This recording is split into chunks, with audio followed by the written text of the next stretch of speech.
चलिए देखिए dear students, आज हम लोग क्लास 12 फिजिक्स का चैप्टर नंबर 15 यानी कि लास्ट चैप्टर दोस्तों संचार तंत्र कम्युनिकेशन सिस्टम के dear students top objective question देखने वाले हैं, जो कि आपके बोर्ड एग्जाम में बार बार पूछा जाता है। अगर इस वीडियो को आप लोग देख लेते हैं डियर स्टूडेंट्स, तो समझिए 7 नंबर बिल्कुल फिक्स हो जाएगा, क्योंकि 50 MBBI ऑब्जेक्टिव क्वेश्चन देखेंगे जो बोर्ड एग्जाम में बार बार पूछा जाता है इस चैप्टर से। तो लास्ट तक देखिए, पूरा क्वेश्चन याद कर लीजिएगा। अगर आपको पहले से आंसर पता हो तो नीचे आप लोग कमेंट बॉक्स में कमेंट कीजिएगा, क्योंकि पूरा क्वेश्चन एकदम रामबाण प्रश्न है। पूरा टोटल क्वेश्चन को आपको याद कर लेना है। और जो विद्यार्थी पीडीएफ नोट्स नहीं लिया ऑल सब्जेक्ट का, इस नंबर पर कॉल या व्हाट्सएप मैसेज करके ऑल सब्जेक्ट का पीडीएफ नोट जरूर से ले लीजिएगा। तो चलिए डियर स्टूडेंट्स, पहला नंबर क्वेश्चन आपका काफी कमाल का क्वेश्चन आया है। कहा जा रहा है कि the range of the short waves, यानी कि दोस्तों लघु तरंगों का जो परास होता है, जो इसका रेंज होता है कितना होता है। चलिए लघु तरंगों के लिए आपका परास पूछा जा रहा है फर्स्ट क्वेश्चन में। तो ध्यान रखना आप लोग को, लघु तरंगों का जो परास होता है दोस्तों 30 मेगाहर्ट्ज से लेकर के 300 मेगाहर्ट्ज होता है। ध्यान दीजिएगा यहाँ से, यानी कि लघु तरंगों का जो परास होता है, जो शॉर्ट वेव्स जो होता है दोस्तों, उसका तरंगों का जो रेंज होता है 30 से लेकर के 300 मेगाहर्ट्ज होता है। तो यानी कि फर्स्ट का ये नंबर हो जाएगा। क्वेश्चन काफी कमाल का है, बिल्कुल याद कर लीजिएगा, एग्जाम में पूछा जाता है। चलिए बहुत बढ़िया क्वेश्चन था। सेकंड नंबर क्वेश्चन देखिए, देखो सेकंड नंबर क्वेश्चन में कहा जा रहा है कि संचार उपग्रह का आवर्तकाल होता है। ध्यान दीजिएगा, कहा जा रहा है कि संचार उपग्रह का जो आवर्तकाल होता है वो आपका कितना घंटा होता है। चलिए एक वर्ष के 24 घंटा के 27 घंटा के, इनमें से कोई नहीं। तो ध्यान रखिएगा, संचार उपग्रह का जो आवर्तकाल होता है मात्र और मात्र एक दिन, यानी कि 24 घंटे। यानी कि एक दिन भी आपको देखेगा ऑप्शन में तो लगा देना है, क्योंकि एक दिन में आपका 24 घंटा होता है। यानी कि संचार उपग्रह का जो आवर्तकाल होता है, जो पीरियड होता है, वो आपका 24 घंटे एक दिन होता है। तो ऑप्शन क्या हो जाएगा, 20 का बिल्कुल ही सही जवाब हो जाएगा। चलिए और यहाँ से देखिए थर्ड नंबर क्वेश्चन काफी इजी क्वेश्चन। कहा जा रहा है निम्नलिखित में से कौन दोस्तों आयाम मॉडलन सूचकांक का मान होता है। यानी कि आयाम मॉडलन सूचकांक का जो मान होता है वो कितना होता है। तो आपको पता होना चाहिए, आयाम मॉडलन जो सूचकांक का जो मान होता है वो आपका 0 तथा 1 के बीच में होता है। तो यहाँ से देख लीजिए, आयाम मॉडलन सूचकांक का जो मान है 0 तथा 1 के बीच में होता है। तो ऑप्शन सी हो जाएगा। और देखिए जो विद्यार्थी पीडीएफ नोट्स नहीं खाते हैं 100% एग्जाम में लड़ेगा। मैं आपको प्रूफ भी दिखाऊंगा डियर स्टूडेंट, 100% एग्जाम में हर साल क्वेश्चन लड़ा है। तो जरूर से जरूर इस नंबर पर कॉन्टैक्ट करके ऑल सब्जेक्ट का पीडीएफ नोट्स ले लीजिएगा, क्योंकि पिछले बार 80+ स्टूडेंट 450 नंबर आए हैं। चलिए 3 का सी हो जाएगा। चलिए 4 नंबर क्वेश्चन देखिए, कहा जा रहा है कि वायसायुक्त जो मॉडुलन को विमॉडुलन में बदले तो दोनों का कार्य करेगा। यानी कि वायसायुक्त जो मॉडुलन तथा विमॉडुलन दोनों का कार्य करेगा, तो उसी को हम लोग मोडोम कहते हैं। क्या कहते हैं, मोडोम। तो यहाँ से देखिए मोडेम दिया गया ऑप्शन सी में। यानी कि आपको ध्यान में रखना है कि वायसायुक्त जो मॉडुलन तथा विमॉडुलन दोनों का कार्य करती है, तो आपका मोडेम कहलाता है। क्या कहलाता है मेरे प्यारे स्टूडेंट, मोडेम। तो ऑप्शन क्या हो जाएगा, सी इसका बिल्कुल ही सही जवाब हो जाएगा। क्वेश्चन काफी इजी है, बिल्कुल याद कर लीजिए। चलिए 5 नंबर क्वेश्चन देखिए, कहा जा रहा है कि वातावरण के किस दोस्तों रेडियो वेव्स परावर्तित है। वातावरण से किस प्रकार के रेडियो वेव से दोस्तों परावर्तित होता है, वातावरण से। तो देखो वातावरण से दोस्तों आयनोस्फेयर रेडियो दोस्तों क्या होता है, परिवर्तित होता है। तो ऑप्शन ये हो जाएगा। नेक्स्ट क्वेश्चन देखिएगा, यहाँ से देखो मॉडुलन कितने प्रकार का होता है। तो आपको पता है कि how many types of the modulation are there, यानी कि मॉडुलन जो होता है वो आपका कितने प्रकार का होता है। तो मॉडुलन आपका 3 प्रकार के होता है, मॉडुलन, डिमॉडुलन, विमॉडुलन। तो ये आपका दोस्तों मॉडुलन 3 प्रकार का होता है। यहाँ से इस बात को ध्यान रखते हुए नेक्स्ट क्वेश्चन लेकर आइएगा। और देखिए जो विद्यार्थी पीडीएफ और नोट्स नहीं लिए बिल्कुल एग्जाम में 100% क्वेश्चन लड़ेगा। नहीं लड़ने पर दोगुना रुपये रिटर्न किया जाता है, लेकिन हर साल लड़ जाता है क्वेश्चन। इस बात को ध्यान रखिएगा। इस नंबर पर एक बार कॉल जरूर कीजिए। देखो मॉडुलन के विपरीत प्रकृति को क्या कहते हैं। देखो आपको पता है कि मॉडुलन के विपरीत प्रकृति को ही हम लोग विमॉडुलन कहते हैं। यानी कि मॉडुलन होता है, इसका विपरीत होगा क्या होगा, विमॉडुलन कहलाएगा। और विमॉडुलन देख लीजिए ऑप्शन ए हो जाएगा। क्वेश्चन काफ़ी ईजी, आराम से याद कर लीजिए, काफ़ी कमाल का क्वेश्चन है। चलिए 8 नंबर क्वेश्चन लगाइए। कहा जा रहा है कि लंबे दूरी तक रेडियो प्रसारण के लिए निम्नलिखित में से किसका उपयोग किया जाता है। यानी कि लंबे दूरी तक के लिए रेडियो प्रसारण के लिए निम्नलिखित में से किसका यूज़ किया जाता है? तो आपको याद रखना आयन मंडलीय दोस्तों का यूज़ किया जाता है। तो ऑप्शन क्या हो जाएगा? सी हो जाएगा। यानी कि लंबे दूरी तथा रेडियो प्रसारण के लिए किसका उपयोग किया जाता है? तो आपको याद रखना आयन मंडलीय तरंगों का यूज़ किया जाता है। तो ऑप्शन क्या हो जाएगा? सी इसका बिल्कुल ही सही जवाब हो जाएगा। चलिए 8 यहाँ से 9 नंबर क्वेश्चन देखिए, कहा जा रहा है कि टीवी प्रसारण के लिए आवृत्ति परास होता है। ध्यान दीजिएगा, टीवी परास के लिए आवृत्ति जो परिसर होता है वो आपका कितना होता है मेरे प्यारे स्टूडेंट? थोड़ा जल्दी से जल्दी आंसर लगाइएगा। देखिए टीवी प्रसारण के लिए जो आवृत्ति परिसर होता है वो 30 से लेकर के 300 तक मेगाहर्ट्ज होता है। ठीक ना डियर स्टूडेंट? तो यहाँ से देख लीजिए 30 लेके के 300 मेगाहर्ट्ज। एक क्वेश्चन काफ़ी बार पूछा गया है कि टीवी के लिए आप लोग का आवृत्ति परिसर होता है 30 से लेकर के 300 मेगाहर्ट्ज। चलिए 10 नंबर क्वेश्चन में कहा जा रहा है कि जो युक्ति मॉडुलन तथा बेमॉडुलन दोनों का कार्य करती है तो उसको हम लोग क्या कहेंगे? देखो मॉडुलन तथा बेमॉडुलन दोनों का काम करेगा तो उसी को हम लोग मॉडेम कहेंगे। क्या कहेंगे? मॉडेम कहेंगे। तो ऑप्शन क्या हो जाएगा? डी हो जाएगा। चलिए कहा जा रहा है दोस्तों के प्रकाशिक तंतु का सिद्धांत है। देखिए क्वेश्चन काफ़ी ईजी है। प्रकाशिक तंतु का दोस्तों जो सिद्धांत है वो किस पर आधारित होता है? चलिए बहुत बढ़िया, बिल्कुल टोटल इंटरनल रिफ्लेक्शन पर यानी कि पूर्ण आंतरिक परिवर्तन पर निर्भर करता है। यानी कि प्रकाशिक तंतु का जो सिद्धांत है ये आपका क्या है? पूर्ण आंतरिक परिवर्तन पर निर्भर करता है। तो ऑप्शन सी।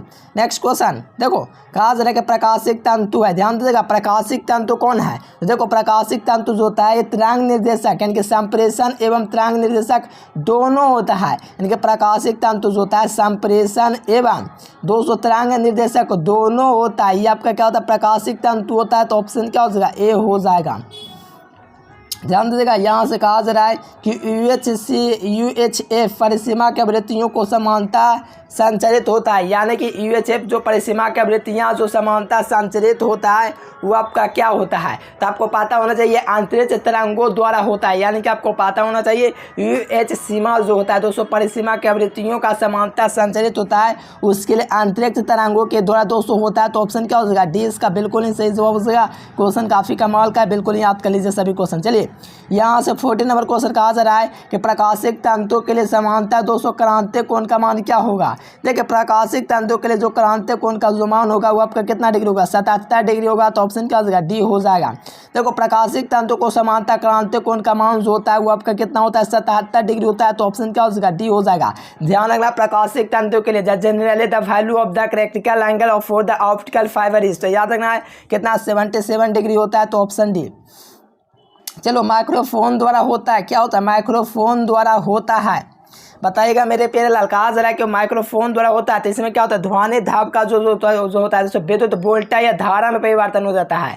यानी कि ध्वनि का दोस्तों क्या होता है? विद्युत वोल्ट या धारा में परिवर्तन हो जाता है। तो ऑप्शन बी बिल्कुल ध्यान रख लीजिए। क्वेश्चन काफ़ी ईजी है और ये सब प्रश्न को बिल्कुल याद कर लेना है। और जो विद्यार्थी PDF नोट्स नहीं लिए तो इस नंबर पर कॉन्टेक्ट करके ऑल सब्जेक्ट का PDF नोट्स जरूर से ले लीजिएगा मेरे प्यारे लाल, मेरे जिगर के छल्लो एग्जाम जरूर से। चलिए कहा जा रहा है 16 नंबर क्वेश्चन कि डिजिटल, देखिए कहा जा रहा है दोस्तों कि डिजिटल संकेत में संभव है। देखिए डिजिटल जो संकेत होता है इसमें क्या संभव है? 0 तथा 1 संभव है। क्या? 0 तथा 1 जो है ये आपका डिजिटल में आपका क्या है? संभव है। डिजिटल संकेत में संभव है तो 0 तथा 1 जो होता है दोस्तों यही आपका संभव है। चलिए बहुत बढ़िया, चलिए बहुत बढ़िया क्वेश्चन आ रहा है। नेक्स्ट क्वेश्चन यहाँ से लगाएगा मेरे पेशेंट्स। कहा जा रहा है कि आकाश रंग का संचारित आधारित होता है। देखिएगा आकाश तरंग का संचार आधारित होता है। Sky wave communication is based on, चलिए बताइए यहाँ से, चलिए बताइए। कहा जा रहा है कि आकाश तरंग का दोस्तों संचार जो आधारित है वहाँ पर आप लोगों को आयन मंडल द्वारा परावर्तन पर आधारित है। तो ऑप्शन क्या हो जाएगा? ए हो जाएगा। आयन मंडल द्वारा परावर्तन पर, तो परावर्तन ऑप्शन है। नेक्स्ट क्वेश्चन देखिएगा यहाँ से। कहा जा रहा है दोस्तों के उपग्रह संचार में विद्युत चुंबकीय तरंग का कौन सा भाग प्रयुक्त होता है? यानी कि उपग्रह संचार में विद्युत चुंबकीय तरंगों का कौन सा भाग प्रयुक्त होता है? तो इसमें जो है दोस्तों सूक्ष्म तरंग का यूज़ होता है। किसमें? तो ये जो होता है आपका सूक्ष्म तरंग का यूज़ होता है। तो इस बात को ध्यान रखते हुए ऑप्शन क्या लगा देना है? डी बिल्कुल नहीं लगा देना है, क्योंकि उपग्रह संचार में विद्युत चुंबकीय तरंगों का कौन सा भाग प्रयुक्त होता है? तो ये आपका सूक्ष्म तरंग यूज होता है। तो ऑप्शन क्या हो जाएगा? डी इसका बिल्कुल ही सही जवाब हो जाएगा।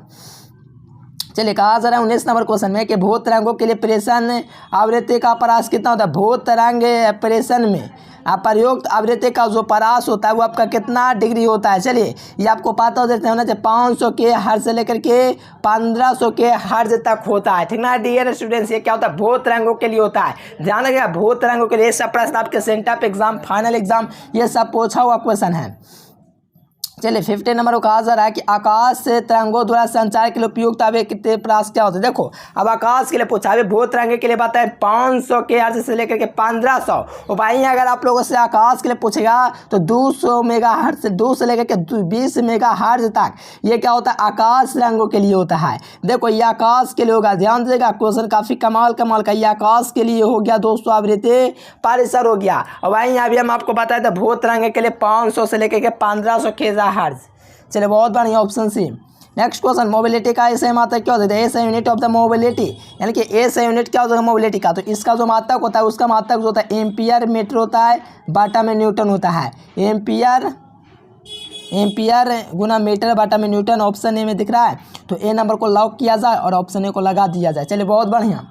नेक्स्ट क्वेश्चन देखो, नेक्स्ट क्वेश्चन में कहा जा रहा है कि मॉडुलेट तरंग जिन पर 200 संकेतों का अध्यारोपण होता है तरंग क्या कहलाती है। यानी कि मॉडुलेट जो तरंग होता है जिन पर संकेतों का अध्यारोपण होता है तो इस तरंगों को हम लोग क्या कहेंगे, तो इसे को हम लोग वाहक तरंगे कहेंगे। क्या कहेंगे मेरे प्यारे स्टूडेंट्स, वाहक तरंगे कहेंगे। तो ऑप्शन क्या हो जाएगा बी इसका बिल्कुल ही सही जवाब हो जाएगा मेरे प्यारे स्टूडेंट। बहुत बढ़िया क्वेश्चन है, बिल्कुल याद कर लेना है। मॉडुलेट जो तरंग जिन पर संकेतों का अध्यारोपण होता है तो इसे को हम लोग वाहक कहते हैं, वाहक तरंगे क्या कहते हैं, वाहक तरंगे। चलिए अभी हम आपको बताते हैं आयन मंडल द्वारा परिवर्तन प्रदर्शित होता है क्या, तो आकाश तरंग संचार। देखो बादलों के द्वारा परिवर्तन होता है, बादलों के द्वारा, चलिए बादलों के द्वारा परिवर्तन होता है कहाँ पर, देखो बादलों के द्वारा परिवर्तन होता है वो आपका अवराक्त तरंगों का होता है। बादलों के द्वारा परिवर्तन जो होता है वो आपका अवराक्त तरंगों का होता है। तो ऑप्शन सी लगा दीजिए, लॉक कर दीजिए। नेक्स्ट क्वेश्चन यहाँ से देखिए कहा जा रहा है कि रेडियो तरंगों का वेग महत्तम होता है। देखिए रेडियो तरंगों का जो वेग जो होता है महत्तम होता है। तो इसमें जो होता है 3 गुना 10⁸ मीटर प्रति क्या होता है, सेकेंड होता है। यही जो होता है दोस्तों आपका क्या होता है, रेडियो तरंगों का वेग होता है, क्या होता है, महत्तम होता है। चलिए जी बहुत बढ़िया आंसर आ रहा है। ऑप्शन क्या आ रहा है बी बिल्कुल ही सही उत्तर हो जाएगा। इसी प्रकार से एकदम आंसर देना है, भौकाल आंसर देना है मेरे प्यारे स्टूडेंट्स, इसी प्रकार से। चलिए नेक्स्ट क्वेश्चन यहाँ से लगाएगा कहा जा रहा है 26 नंबर में कि रेडियो एवं टेलीविजन प्रसारण में सूचना संकेत का रूप क्या होता है। यानी कि रेडियो एवं टेलीविजन प्रसारण में सूचना संकेत का स्वरूप यानी कि स्वरूप जो होता है दोस्तों ब्रॉडकास्टिंग वो कैसा होता है, चलिए बताइएगा यहाँ पर। चलिए बहुत बढ़िया क्वेश्चन है मेरे पेरेंट्स, जल्दी से जल्दी आंसर लगाइए। बहुत बढ़िया एनालॉग सिग्नल आ रहा है, बहुत बढ़िया। देखिए ऑप्शन क्या हो जाएगा बी हो जाएगा, यानी कि is the form the information signal in radio and television क्या ब्रॉडकास्टिंग। तो याद रखना एनालॉग सिग्नल। चलिए बहुत बढ़िया ऑप्शन बी। नेक्स्ट क्वेश्चन 27 नंबर में कहा जा रहा है कि उपग्रह संचार में विद्युत चुंबकीय तरंग इलेक्ट्रोमैग्नेटिक वेव का कौन सा भाग प्रयुक्त होता है। यानी कि उपग्रह संचार जो होता है दोस्तों क्या होता है, सैटेलाइट जो कम्युनिकेशन जो होता है इसमें जो विद्युत चुंबकीय तरंग इलेक्ट्रोमैग्नेटिक वेव जो होता है प्रयुक्त होता है, कौन सा पार्ट यूज होता है, प्रयुक्त होता है उपग्रह संचार में डियर स्टूडेंट क्या। चलिए बहुत बढ़िया उपग्रह संचार में बहुत बढ़िया। देखिए सूक्ष्म तरंग आ रहा है यानी कि माइक्रोवेव, ऑप्शन क्या हो जाएगा डी हो जाएगा। बात को ध्यान रखिएगा, माइक्रोवेव क्वेश्चन काफ़ी कमाल का है, बिल्कुल याद कर लेना है। चलिए लगातार बनने वाला संकेत को क्या कहते हैं, देखिए लगातार बदलने वाला संकेत को हम लोग क्या कहेंगे, तो लगातार बदलने वाला संकेत को हम लोग एनालॉग सिग्नल है। देखो इसी को समवर्ती हुए कहा, यानी कि दोनों का ये तो ऑप्शन सी हो जाएगा। यानी कि लगातार बदलने वाला सिग्नल को हम लोग एनालॉग सिग्नल या समवर्ती सिग्नल कहते हैं। चलो 29 नंबर कहा जा रहा है कि संचार व्यवस्था में रेडियो तरंगों का प्रेषण किसके द्वारा होता है। ध्यान दीजिएगा यहाँ से क्वेश्चन कहा जा रहा है कि संचार व्यवस्था में रेडियो तरंगों का प्रेषण किसके द्वारा होता है। तो आपको पता होना चाहिए भूत तरंग, आकाश तरंग और अंतरिक्ष तरंग ये सब के द्वारा होता है। यानी कि ऑप्शन क्या हो जाएगा डी इसका हो जाएगा इनमें से सभी। चलिए बहुत बढ़िया क्वेश्चन है।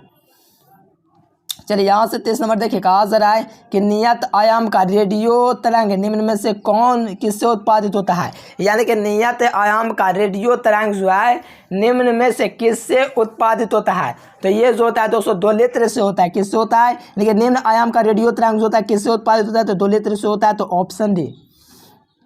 चलिए तनुकरण द्वारा मापा जाता है। देखो ये क्वेश्चन काफ़ी दफ़ा पूछा गया है, ये फाइनल एग्जाम में पूछा गया कि डेसिबल के द्वारा, किसके द्वारा, डेसिबल के द्वारा ठीक ना डियर स्टूडेंट। इसी को द्वारा दोस्तों तनु को मापा जाता है, ऑप्शन ए हो जाएगा। नेक्स्ट क्वेश्चन देखो 32 नंबर में कहा जा रहा है कि वर्षा युक्ति जो मॉडुलन तथा मॉडल दोनों का कार्य करती है क्या कहलाती है। देखो अभी हम आपको थोड़ी देर पहले ने बताएं दोस्तों मॉडियम का 3 बार आ गया, कोई दिक्कत नहीं उससे। चलो संचार तंत्र का भाग नहीं, देखो जो है दोस्तों कौन कम्युनिकेशन दोस्तों सिस्टम, देखिए क्या हुआ कम्युनिकेशन सिस्टम, देखिए कम्युनिकेशन सिस्टम का कौन भाग नहीं है, चलिए बताइएगा। प्रेषण हो जाएगा दोस्तों कि संचार हो जाएगा, क्या विज्ञान होगा कि ऊर्जा हो जाएगा। देखो ये सब आप लोग देख लो, ये सब दोस्तों प्रेषण संचार विज्ञान ये सब संचार का भाग, लेकिन ऊर्जा का एनर्जी है, ये सब का बात नहीं होगा, ऑप्शन डी। देखो आयन मंडल में उपस्थित आयन केवल होते हैं, तो देखो ये जो होता है आयन मंडल में उपस्थित जो आयन होते हैं वो पॉजिटिव आयन होते हैं। क्या होते हैं, पॉजिटिव आयन होते हैं, तो ये आपको बात को पता है तो आराम से लगा दीजिए पॉजिटिव आयन्स। नेक्स्ट क्वेश्चन देखिए, यहाँ से कहा जा रहा है कि रेडियो तरंगों का परावर्तन होता है। देखिए रेडियो तरंगों का जो परावर्तन होता है मेरे प्रिय आयनोस्फीयर के द्वारा होता है। क्या होता है, आयनोस्फीयर, ऑप्शन ए हो जाएगा। नेक्स्ट क्वेश्चन यहाँ से देखिए कहा जा रहा है 36 नंबर क्वेश्चन में कि दृश्य प्रसारण के लिए अब वीडियो, देखिए कहा जा रहा है दृश्य प्रसारण के लिए वीडियो सिग्नल के बैंड की चौड़ाई कितना होता है, यानी कि दृश्य प्रकाश यानी कि दोस्तों जो आपका, चलिए बहुत बढ़िया, चलिए कुछ विद्यार्थी सी नंबर भी देने, बहुत बढ़िया बात है। देखो यहाँ से दृश्य में के प्रसारण के लिए जो सिग्नल बैंड जो होता है आपका 4.2 मेगा इलेक्ट्रॉन वोल्ट होता है, तो ऑप्शन क्या हो जाएगा, सी इसका बिल्कुल ही सही जवाब हो जाएगा। नेक्स्ट क्वेश्चन 37 नंबर देखिए कहा जाए कि डिजिटल संकेत में संभव है, शुरू में बताएं 0 तथा 1 जो है ये आपका डिजिटल संकेत में होता है, क्योंकि डिजिट होता है तो डिजिट मतलब 0 और 1। देखो ये क्वेश्चन काफ़ी कमाल का 2018 में पूछा था कि फैक्स का अर्थ जो होता है फैक्सिमाइल टेलीग्राफी, देख लो कहाँ पर देगा फैक्सिमाइल टेलीग्राफी, ऑप्शन बी में मिल रहा है, तो ऑप्शन बी को लॉक किया जाए फैक्सिमाइल टेलीग्राफी। देखो जितना क्वेश्चन करवा रहा हूँ 100 to 100% याद कर लीजिए, जितना भी क्वेश्चन है काफ़ी कमाल का है, बिल्कुल एग्जाम में आएंगे। चलिए कहा जा रहा है कि BER का अर्थ क्या होता है, देखो BER का जो अर्थ होता है ये आपका क्या होता है, तो सही विद्यार्थियों को पता BER का अर्थ होता है बीट एफिशिएंसी। क्या होता है, एफिशिएंसी जो होता है BER का अर्थ होता है बीट एफिशिएंसी, ऑप्शन बी को लॉक किया जाए, ए नंबर ऑप्शन। चलिए 40 नंबर 14 नंबर क्वेश्चन कहा जा रहा है कि UHF आवृत्ति तरंग का पराय कैसे संचारित करती है, तो ये जो होता है दोस्तों अंतरिक्ष तरंगों के तहत दोस्तों संचारित होता है। UH जो आवृत्ति तरंग जो होता है पराय कैसे संचारित होता है, अंतरिक्ष के जैसा। और देखिए जो विद्यार्थी PDF नोट्स नहीं 100% एग्जाम में लड़ने की गारंटी है, नहीं लड़ने पर 2-3 रुपये रिटर्न किया जाता है, लेकिन एग्जाम में 100% लड़ता है, हर साल का गारंटी, प्रूफ चाहिए प्रूफ भी दे देंगे, साथ में ज़रूर से एक बार बात कीजिएगा। चलिए अच्छा 40 क्वेश्चन ही था, अच्छा कोई दिक्कत ना है। और देखिए जो विद्यार्थी PDF नोट्स मेरे पेरेंट्स स्टूडेंट सुना रहे और उन्होंने हाथों से इस नंबर पर कांटेक्ट नहीं किया है तो फटाफट नंबर को डायल कीजिए और कॉल कीजिए, PDF नोट्स के लिए आपको ऑल सब्जेक्ट का दिया जाएगा। सो जल्दी से जल्दी आप लोग संपर्क कर सकते हैं। उम्मीद है आप लोग दोस्तों बेहतर से बेहतर करेंगे, क्योंकि क्वेश्चन देखिए एग्जाम में ज़्यादा हार्ड नहीं आता है, आपको पता है, तो आप लोग तैयारी वगैरह करते होंगे तो पता होगा, और जो क्वेश्चन देंगे वो 100% टकरेगा। तो इस नंबर पर एक बार ज़रूर से संपर्क करना है। फिर मिलेंगे किसी मज़ेदार टॉपिक के साथ। डियर स्टूडेंट आज के लिए फिलहाल इतना ही। हंस रहे मुस्कुराते रहिए, दिल लगा के पढ़ते रहिए। Thanks for watching this video. जय हिंद, वंदे मातरम।